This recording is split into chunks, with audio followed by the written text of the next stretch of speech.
कृषि आधारित उद्योग। इसमें सूती वस्त्र, पटसन, रेशम, ऊनी वस्त्र, चीनी तथा वनस्पति तेल आदि उद्योग कृषि से प्राप्त कच्चे माल पर आधारित हैं। सबसे पहले हम बात करेंगे वस्त्र उद्योगों की। वस्त्र उद्योग भारतीय अर्थव्यवस्था में वस्त्र उद्योगों का अपना अलग महत्व है, क्योंकि इसका औद्योगिक उत्पादन में बहुत महत्वपूर्ण योगदान है। देश का ये अकेला उद्योग है जो कच्चे माल से उच्चतम अतिरिक्त मूल्य उत्पाद तक की श्रृंखला में परिपूर्ण तथा आत्मनिर्भर है। इसका अर्थ है कि इसका जो कच्चे माल होते हैं वो हमें दूसरे देशों से मंगवाने नहीं पड़ते, हमारे अपने ही देश में ये प्राप्त हमें होते हैं और इसकी खपत भी अधिकतर हमारे ही देश में हो जाती है। इसीलिए ये उद्योग जो है उच्चतम अतिरिक्त मूल्य उत्पाद तक की श्रृंखला में परिपूर्ण तथा आत्मनिर्भर है। अगला है सूती वस्त्र उद्योग, जो कि वस्त्र उद्योग के अंतर्गत ही आता है और भारत का सबसे पहला उद्योग है वस्त्रों में सूती वस्त्र उद्योग। प्राचीन भारत में सूती वस्त्र हाथ से कताई और हथकरघा बुनाई तकनीकों से बनाए जाते थे। 18वीं शताब्दी के बाद विद्युतीय करघों का उपयोग होने लगा। औपनिवेशिक काल के दौरान हमारे परंपरागत उद्योगों को बहुत हानि हुई, क्योंकि हमारे उद्योग इंग्लैंड के मशीन निर्मित वस्त्रों से स्पर्धा नहीं कर पाए। आरंभिक वर्षों में सूती वस्त्र उद्योग महाराष्ट्र तथा गुजरात के कपास उत्पादन क्षेत्रों तक ही सीमित थे। कपास की उपलब्धता, बाजार, परिवहन, पत्रों की समीपता, श्रम, नमी युक्त जलवायु आदि कारकों ने इसके स्थानीकरण को बढ़ावा दिया। इस उद्योग का कृषि से निकट का संबंध है और कृषकों, कपास चुनने वालों, गांठ बनाने वालों, कताई करने वालों, रंगाई करने वालों, डिज़ाइन बनाने वालों, पैकेट बनाने वालों और सिलाई करने वालों को ये जीविका प्रदान करता है।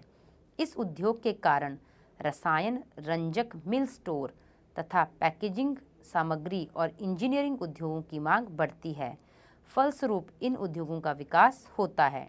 बच्चों, क्या आप जानते हो पहला सफल सूती वस्त्र उद्योग 1854 में मुंबई में लगाया गया। बच्चों, यूरोप 2 विश्व युद्धों से जूझ रहा था तथा भारत इंग्लैंड के अधीन था। ऐसे में इंग्लैंड में कपड़ों की मांग आपूर्ति हेतु भारतीय सूती वस्त्र उद्योगों को प्रोत्साहन मिला। बच्चों, कताई कार्य महाराष्ट्र, गुजरात तथा तमिलनाडु में केंद्रित है, लेकिन सूती, रेशम, जरी, कशीदकारी आदि में बुनाई के परंपरागत कौशल और डिजाइन देने के लिए बुनाई अत्यधिक विकेंद्रित है। बच्चों, विकेंद्रित का अर्थात बुनाई का कार्य भारत के अलग अलग राज्यों में किया जाता है। जैसा कताई का कार्य कुछ राज्यों में है, परंतु बुनाई जो है भारत के विभिन्न विभिन्न राज्यों में की जाती है। बच्चों, भारत में उत्तम तकनीकी की मशीनें न होने के कारण हमारे विश्व स्तरीय धागे का प्रयोग नहीं हो पाता, इसीलिए हमारा बुना वस्त्र विश्व स्तरीय नहीं है। भारत जापान को सूत का निर्यात करता है। भारत में बने सूती वस्त्र के अन्य आयातक देश संयुक्त राज्य अमेरिका, इंग्लैंड, रूस, फ्रांस, पूर्वी यूरोपीय देश, नेपाल, सिंगापुर, श्रीलंका तथा अफ्रीका के देश हैं। सूती रेशे के विश्व व्यापार में हमारे देश की भागीदारी काफ़ी महत्वपूर्ण है। हमारे कताई कारखाने विश्व स्तर पर प्रतिस्पर्धा कर सकते हैं और हम जो सूत पैदा करते हैं उसका उपभोग करने में सक्षम है, लेकिन बुनाई और कताई तथा प्रक्रमण इकाइयाँ देश में उत्पन्न किए गए उच्च कोटि के धागे का उपयोग नहीं कर पाती हैं। ये इस उद्योग की एक बड़ी कमी है, जिसके परिणाम स्वरूप हमारे बहुत से कताई करने वाले सूती धागे का निर्यात करते हैं, जबकि परिधान निर्माताओं को कपड़ा आयात करना पड़ता है। यद्यपि लंबे रेशे वाली कपास के उत्पादन में महत्वपूर्ण वृद्धि दर्ज की गई है, तथापि इसे आयात करने की आवश्यकता महसूस की जाती है।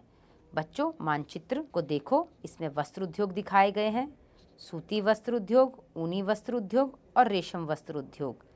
जैसा कि अभी हमने बात की सूती वस्त्र उद्योग, तो आप देख सकते हैं इनका केंद्रीकरण गुजरात, महाराष्ट्र व मध्य प्रदेश के आसपास सबसे अधिक है। इसमें राजकोट, पोरबंदर, देवास, उज्जैन, इंदौर, सूरत, बड़ोदरा, मुंबई, पुणे, औरंगाबाद, वर्धा दर्शाया गया है।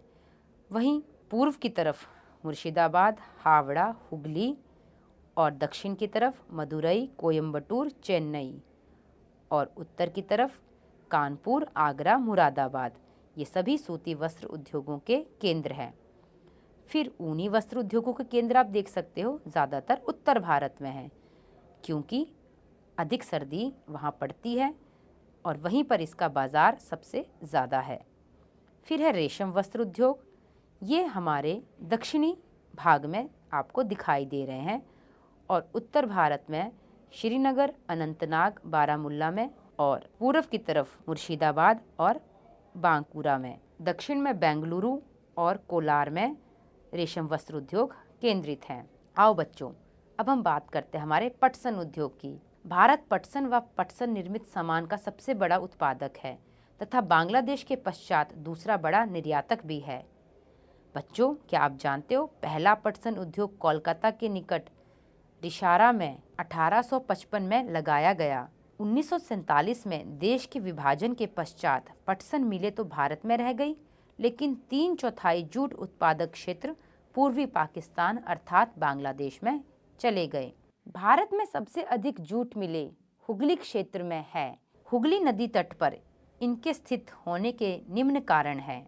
पटसन उत्पादक क्षेत्रों की निकटता, सस्ता जल परिवहन, सड़क, रेल व जल परिवहन का जाल, कच्चे माल का मिलों तक ले जाने में सहायक होना, कच्चे पटसन को संसाधित करने में प्रचुर जल, पश्चिम बंगाल तथा सीमावर्ती राज्य उड़ीसा, बिहार व उत्तर प्रदेश से सस्ता श्रमिक उपलब्ध होना, कोलकाता का एक बड़े नगरीय केंद्र के रूप में बैंकिंग, बीमा और जूट के सामान के निर्यात के लिए पतन की सुविधाएं प्रदान करना आदि सम्मिलित है।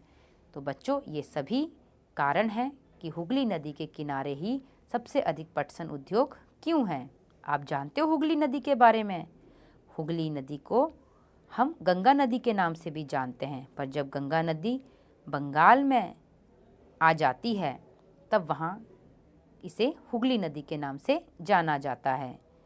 बच्चों, पटसन पैकिंग की अनिवार्य प्रयोग की सरकारी नीतियों के कारण इसकी घरेलू मांग बढ़ी है, तथापि मांग बढ़ने हेतु उत्पाद में विविधता भी आवश्यक है। पटसन के प्रमुख खरीदार अमेरिका, कनाडा, घाना, यूनाइटेड किंगडम और ऑस्ट्रेलिया हैं। बढ़ते वैश्विक पर्यावरण अनुकूलन, जैव निम्नीकरणीय पदार्थों के लिए विश्व की बढ़ती जागरूकता ने पुनः जूट उत्पादों के लिए अवसर प्रदान किए हैं। आओ बच्चों, अगला उद्योग चीनी उद्योग। भारत का चीनी उत्पादन में विश्व में दूसरा स्थान है, लेकिन गुड़ व खांडसारी के उत्पादन में इसका प्रथम स्थान है। चीनी मिलें उत्तर प्रदेश, बिहार, महाराष्ट्र, कर्नाटक, तमिलनाडु, मध्य प्रदेश, हरियाणा अनेक राज्यों में फैली हैं। चीनी मिलों का 60% उत्तर प्रदेश तथा बिहार में है। ये उद्योग मौसमी हैं। पिछले कुछ वर्षों से इन मिलों की संख्या दक्षिणी और पश्चिमी राज्यों में विशेषकर महाराष्ट्र में बढ़ी है। इसका मुख्य कारण है यहाँ के गन्नों में अधिक सुक्रोज की मात्रा है। अपेक्षाकृत ठंडी जलवायु भी लाभकारी है। इसके अतिरिक्त इन राज्यों में सहकारी समितियां भी सफल रही हैं। इस उद्योग की प्रमुख चुनौतियां इस प्रकार हैं। इस उद्योग का अल्पकालिक होना, पुरानी व असक्षम तकनीकी का इस्तेमाल, परिवहन असक्षमता से गन्ने का समय पर कारखानों में ना पहुंचना तथा खोई का अधिकतम इस्तेमाल ना कर पाना।